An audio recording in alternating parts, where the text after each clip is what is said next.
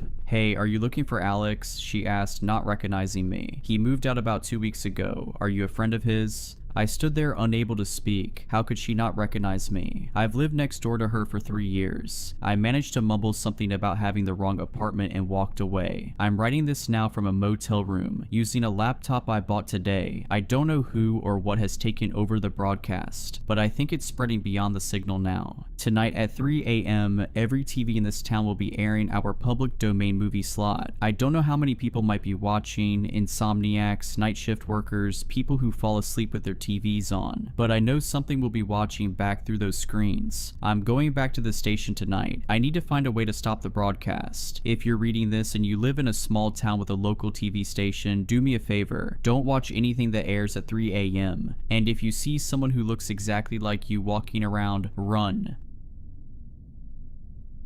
Every summer when I was a child, my family would visit our relatives in the northwest of Ireland, in a rural, low-populated region. Leaving our home in England, we would road trip through Scotland before taking a ferry across the Irish Sea, driving a further 3 hours through the last frontier of the United Kingdom. My 2 older brothers and I would know when we were close to our relative's farm, because the country roads would suddenly turn bumpy as hell. The northwest of Ireland is a breathtaking part of the country. Its Atlantic coastway is wild and rugged, with pastoral green hills and misty mountains. The villages are very traditional, surrounded by numerous farms, cow, and sheep fields. My family and I would always stay at my grandmother's farmhouse, which stands out a mile away due its bright red-painted coating. These relatives are from my mother's side, and although the northwest, and even the rest of Ireland for that matter, is very sparsely populated, my mother's family is extremely large. She has a dozen siblings, which was always mind-blowing to me, and what's more, I have so many cousins I've yet to meet them all. I always enjoyed these summer holidays on the farm, where I would spend every day playing around the grounds and feeding the different farm animals. Although I usually played with my 2 older brothers on the farm, by the time I was 12 they were too old to play with me and would rather go round to one of our cousins' houses nearby to either ride dirt bikes or play video games, so I was mostly stuck on the farm by myself. Luckily, I had one cousin, Grana, who lived close by and was around my age. Grana was a tomboy, and so we more or less liked the same activities. I absolutely loved it here, and so did my brothers and my dad. In fact, we loved the northwest of Ireland so much, we even talked about moving here. But for some strange reason, although my mum was always missing her family, she was dead against any ideas of relocating. Whenever we asked her why, she would always have a different answer. There weren't enough jobs, it's too remote, and so on. But unfortunately for my mum, we always left the family decisions to a majority vote, and so if the 4 out of 5 of us wanted to relocate to the northwest of Ireland, we were going to. On one of these summer evenings on the farm, and having neither my brothers or Gran to play with, my uncle Dave, who ran the family farm, asks me if I'd like to come with him to see a baby calf being born on one of the nearby farms. Having never seen a newborn calf before, I enthusiastically agreed to tag along. Driving for 10 minutes down the bumpy country road, we pull outside the entrance of a rather large cow field, where, waiting for my uncle Dave, were 3 other farmers. Knowing how big my Irish family was, I assumed I was probably related to these men too. Getting out of the car, these 3 farmers stare instantly at me, appearing both shocked and angry. Striding up to my uncle Dave, one of the farmers yells at him, "What the hell's this Wayne doing here?" Taken back a little by the hostility, I then hear my uncle Dave reply, "He needs to know. You know as well as I do they can't move here." Feeling rather uncomfortable by this confrontation, I was now somewhat confused. What do I need to know? And more importantly, why can't we move here? Before I can turn to Uncle Dave to ask him, the 4 men quickly halt their bickering and enter through the field gate entrance. Following the men into the cow field, the late evening had turned dark by now, and not wanting to ruin my good trainers by stepping in any cow paths, I walked very cautiously and slowly. So slow in fact, I'd gotten separated from my uncle's group, trying to follow the voices through the darkness and thick grass. I suddenly stopped in my tracks, because in front of me, staring back with unblinking eyes, was a very large cow, so large I at first mistook it for a bull. In the past, my Uncle Dave had warned me not to play in the cow fields because if cows are with their calves, they may charge at you. Seeing this huge cow staring stonewall at me, I really was quite terrified, because already knowing how freakishly fast cows can be, I knew if it charged at me, there was little chance I would outrun it. Thankfully, the cow stayed exactly where it was, before losing interest in me and moving on. I know it sounds ridiculous talking about my terrifying encounter with a cow, but I was a city boy after all. Although I regularly fed the cows on the family farm, these animals still felt somewhat alien to me, even after all these years. Brushing off my close encounter, I continued to try and find my Uncle Dave. I eventually found them on the far side of the field's corner. Approaching my uncle's group, I then see they're not alone. Standing by them were 3 more men and a woman, all dressed in farmer's clothing. But surprisingly, my cousin Granna was also with them. I go over to Gran to say hello, but she didn't even seem to realize I was there. She was too busy staring over at something behind the group of farmers. Curious as to what Granna was looking at, I move around to get a better look, and what I see is another cow, just a regular red cow, laying down on the grass. Getting out my phone to turn on the flashlight, I quickly realized this must be the cow that was giving birth. Its stomach was swollen, and there were patches of blood stained on the grass around it. But then I saw something else. On the other side of this red cow, nestled in the grass beneath the bushes, was the calf,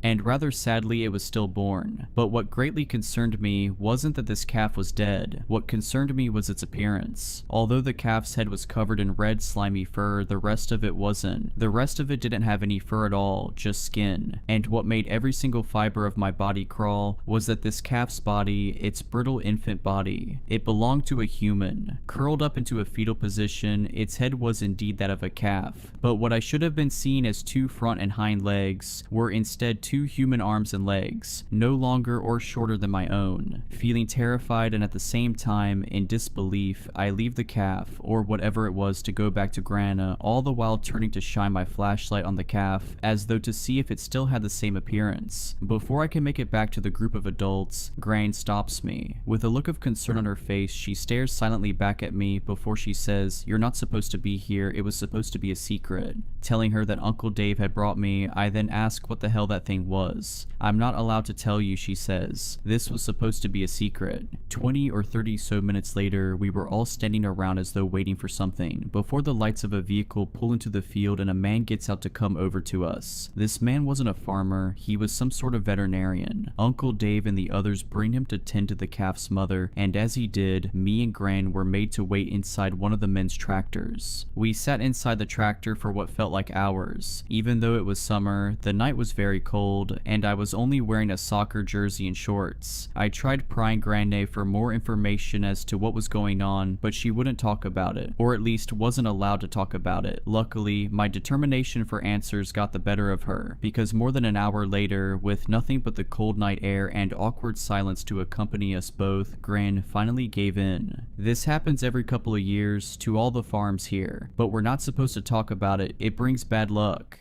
I then remembered something. When my dad said he wanted us to move here, my mum was dead against it. If anything, she looked scared just considering it. Almost afraid to know the answer, I work up the courage to ask Granna, "Does my mum know about this?" Sat stiffly in the driver's seat, Granna cranes her neck round to me. Of course she knows, Granna reveals. Everyone here knows.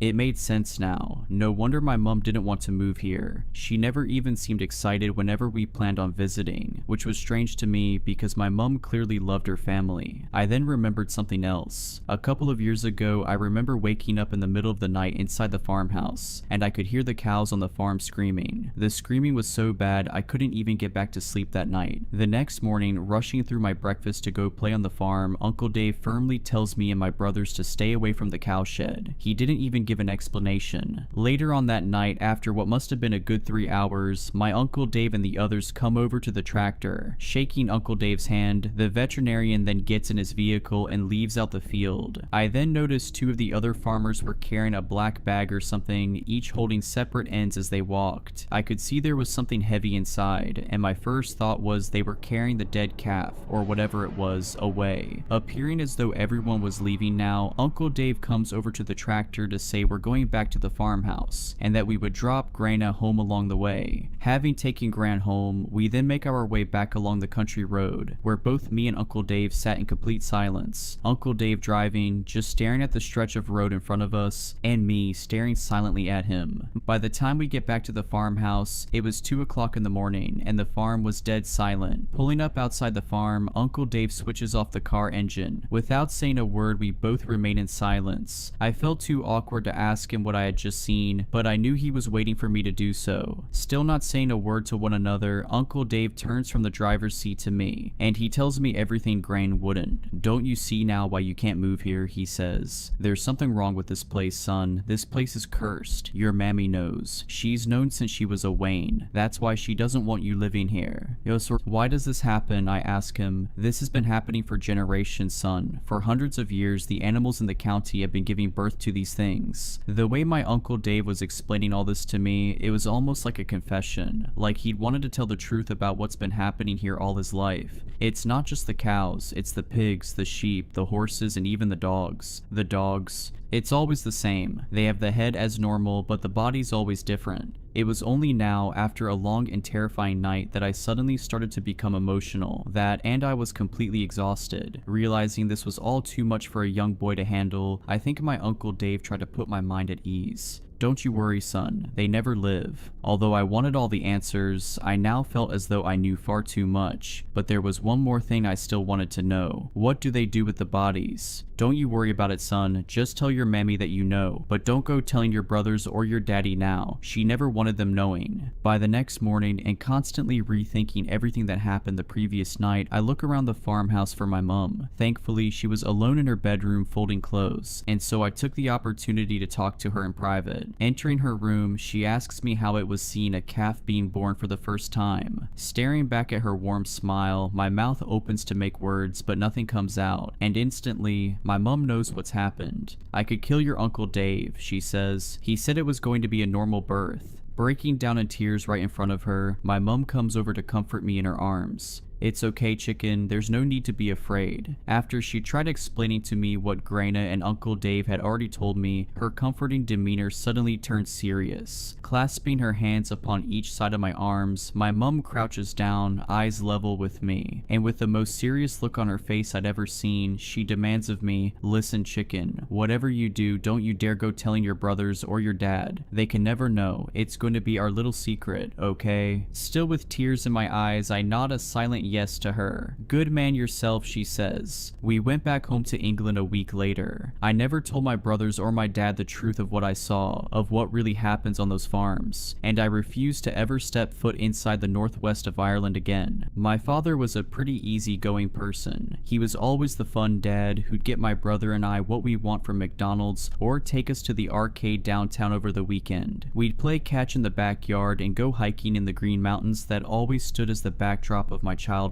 He was a very outgoing person and active in our small town community. He coached my baseball team and sometimes stood in as an assistant scoutmaster for our local troop, Troop 191. I looked up to him a lot, more than maybe most if I'm being honest with myself. Definitely more than my brother Sean. And now I look back at how my father was, especially during my most formative years, and I wonder how exactly he did it. He was the owner of a local security company. They'd set up cameras, alarms, the whole 9 yards. They also provided guards and watchman services. As far as I'm aware, these jobs were few and far between. It was fairly rare that any person or place really needed protection in Harmon. Our police force had a total of 5 members, and they were all part-timers other than the chief. What I didn't realize as a child was my father's company was farther reaching than Harmon's vague borders with the wilderness that surrounded it. They were contracted across the state, across New England sometimes. Again, most of this was alarm and camera security system work. Glorified electricians essentially, but they were good at what they did. The watchman positions only became available every once in a blue moon, and that was only because my father rarely took those jobs. He didn't even have dedicated employees for the work, simply hired freelancers looking for a quick buck, essentially watching cameras in an office for 8 hours a night. Things started to change after the recession, however. People didn't have the money to splurge on expensive security systems. My father knew we would struggle if he didn't make changes, and soon what was the outlying limb of his business became its core. People needed work, more and more properties were being neglected and abandoned, and my father saw that opportunity to capitalize on both. I remember he started coming home later than usual. Sometimes I didn't even see him until the next morning. Frankly, I was too young to really know what was going on. Sean might have been more aware, but I've never talked to him about it. As I grew up, I learned little bits and pieces of the night watchmen my father employed and the places they were hired to guard. He'd usually usually have some funny story to tell of the nightly reports he had come in. Sometimes there was nothing he'd tell me, however. When he got home, he'd simply drop his coat off in the mudroom and brush past my brother and I towards my mother with nothing but a shallow smile. I would watch my mother wrap her arms around him and they'd quietly walk into the next room, away from our prying ears and my prying eyes. As I grew older and all through high school, I was asked by many of my classmates if my dad could get them into one of the many properties which they surveyed. I'd always say no, of course. My father was very adamant about how dangerous those places were. He'd always say, "We aren't protecting the property from people, we are protecting people from the property." And anytime anybody I knew would try to make it past the watchman, they would end up in my father's office by the morning. Despite usually having known them since they were 5, Harmon was a small town after all. He never hesitated to let the police teach them a lesson. That included my best friend Devin, who lived 2 houses down from mine. Devin was probably one of the worst offenders if I'm being honest. I never dared join him on any of his expeditions, but once he got a car he was gone pretty much every single night. He was a smart kid, far more intelligent than the normal crowd that would break into any of the places my father's company surveyed. As a result, he got away with it. He wasn't there to trash the places though, just explore from what I was told. He'd show me pictures he took off his camera during lunch at school the next day, and to be honest, I didn't really understand the appeal. They just seemed like abandoned buildings, dirty, dusty, and probably dangerous. My father's words were still etched into my mind. Devin always defended his expeditions, however, despite the risks he took to achieve them. After high school, I honestly didn't know what to do with myself. I tried my hand at community college, but that didn't go far. Looked into the trades, but I'll be the first to admit I wasn't built for the blue-collar lifestyle. After 6 months or so in the spring of 2018, my father offered me a job. "Hey kiddo, can I come in?" he asked, knocking on my bedroom door. I swung around in my desk chair, pausing the game I was playing. "Yeah, of course," I replied with a bit of hesitation. I knew this conversation was coming. It had been months and I'd been stuck working at the local urgent care behind the front desk, a carryover from my short interest in pursuing medicine. It wasn't the most glorious work, and sometimes it certainly wasn't pretty, but I was comfortable there. He sat down on the bed across from me and folded his hands, letting out that sigh that always came before your parents said something you didn't want to hear. "Adam, we need to talk about where you're going," he said plainly. "What do you mean where I'm going?" "I mean where you're going, what you want to do with your life, college, career, anything at all. I hate seeing you just wasting your time here." He elaborated. "Dad, I have a steady job. I'm just figuring out what I want to do," I said as sternly as I could muster. It was a weak attempt. "You told me that back in the fall. It's May now, son. I gave you your time. Now I just can't watch you waste your time anymore," my father admitted. "What are you trying to say?" I asked with a bit of hesitance. "I want to give you an opportunity, since clearly you aren't pursuing one yourself." He finally spit out, "A job, working for me."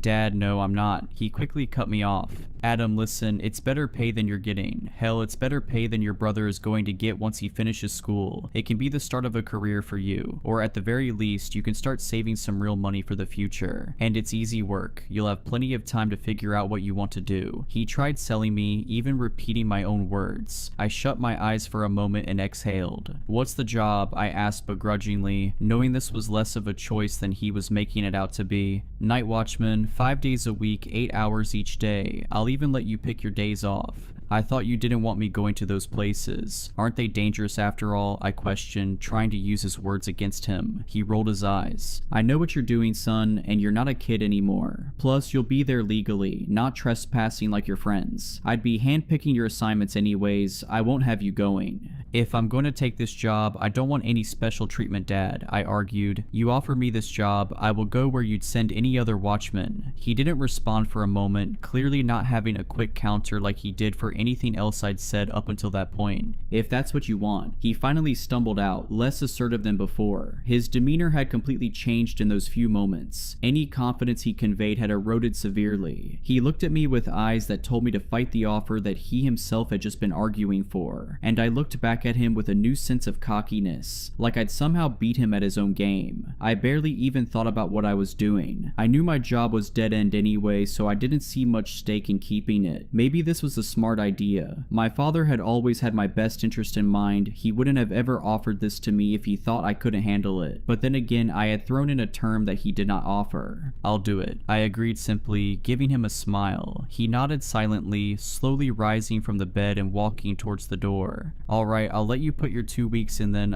I guess we'll get to work. Looking forward to it, Dad, I told him. He bit his lip, looking like he was holding back something as he shut the door behind him. I didn't think twice about it, more interested in returning to my game than my father's minute facial expressions. In my own defense, I was 19 and I was stupid. After I'd finished up at the urgent care, my father started me out shadowing one of his other watchmen. His name was George, an older man in his early 60s. He had bushy gray hair with a matching mustache and always wore a shirt and tie to the job, despite my father insisting to me that just a solid black shirt and pants would do fine. George took his job seriously, but he seemed happy to take me under his wing when my father explained the situation. I worked with George for 2 weeks, watching over the light bulb factory that had closed about 10 miles outside of Harmon. I remember people talking about it the first couple of years after it closed. Devin went a couple of times, but I guess the owners were tired of the place getting broken into and my father was the man to call. George explained all the odds and ends of the job, when to interfere, when to make the call to the police, and how to use the camera system in the security trailer. Admittedly, upon first impressions, this might have been the easiest job of my life. The first week, nothing happened, and I mean nothing. George started letting me lead the perimeter walks, camera setups, and system checks, but other than that, we sat in that little office all night long. It took a bit for George to start talking, but once he did, I barely got a word in. It made the nights fly by, the man telling me his life story night after night in almost chronological order. He had plenty of time after all, we weren't going anywhere. The second week I had my first encounter. I had graduated from leading perimeter walks to soloing them. George assured me he was watching me the whole time and we had walkies if anything went wrong. I wasn't too worried though, the place had been dead all of the last week, and this week was shaping up to be no different. I rounded the corner of one of the old brick buildings into a courtyard before stopping dead in my tracks. Through the open window on my left, I heard the crackle of broken glass and the shifting of dust over the concrete floor inside. My heart dropped for a moment before I tried to regain my composure, pulling out my flashlight and shining it through the window. "Is somebody in there? This is security," I said as seriously as I could pull together. I waited for a moment but got no response, not a sound. I let out a sigh, pulling out my radio. "Hey George, I think I've got someone inside building 5. I dispatched." "You need a hand, kid?" he asked in a scratchy, gruff voice. I'm gonna check it out myself. I'll let you know, alright?" I decided, starting to walk towards the ajar door to the left of the window. Also, they've got to secure these doors. "I've been saying that for months. Alright, just watch yourself in there, Adam. Remember, these places can be dangerous," he advised. "I can be there in 2 minutes if you need."